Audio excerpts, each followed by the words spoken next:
آهوان زیبا و نادر امسال در فرمه مالی خوجگی جنگل قراتوق شهر ترسونزاده صف خود را زیاد کردند. مسئولان این اداره میگویند که تا به امروز شماره آهو از 200 سر زیاد بوده و آنها تلاش خواهند کرد که پرورش این جانوران در اینجا خوب براه مانند.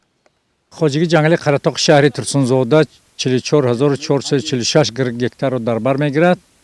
خوجگی جنگل شهر ترسونزاده اساساً فعالیتش از بنیاد کردن جنگل، محافظت آن و پرورش حیوانات نادر مخصوصاً آهوی خالدار می باشد. در خوجگی زیاده از 60 نفر کارگران کار میکنند.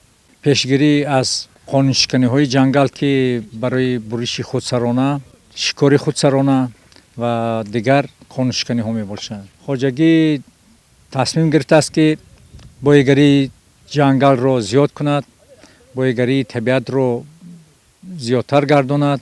از جمله خوجگی باز تصمیم گرفته است که برای پرورش زنبورهای عسل، پرورش آهوهای نادر از جمله آهوهای خالدار سهم گرفتگی.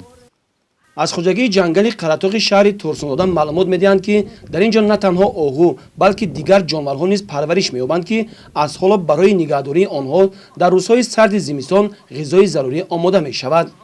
خوجگی جنگل قراتوق شهر ترسونزاده بغیر از بنیاد جنگل را پرورش کنیم، باز با پرورش آهوی خالدار مشغول است که زیاده از 240 سر آهو در این جنگل ما پرورش کرده میشه. آهوها خیلی در اینجا در شرایط موافق تاب آور شدگی‌اند.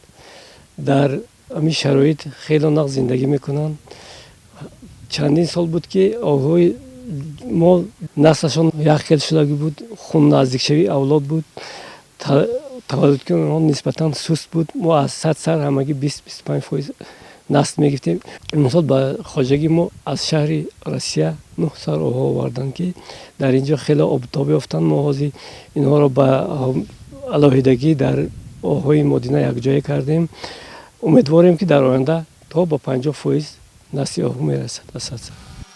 مسئولین برای صحت و سلامت برآوردن آهو و دیگر جانوران در فصل زمستان سالهای 2018-2019 به طور کافی خوراک ذخیره نموده نیت دارند آینده شماره جانورهای کوهی را در منطقه زیاد نمایند.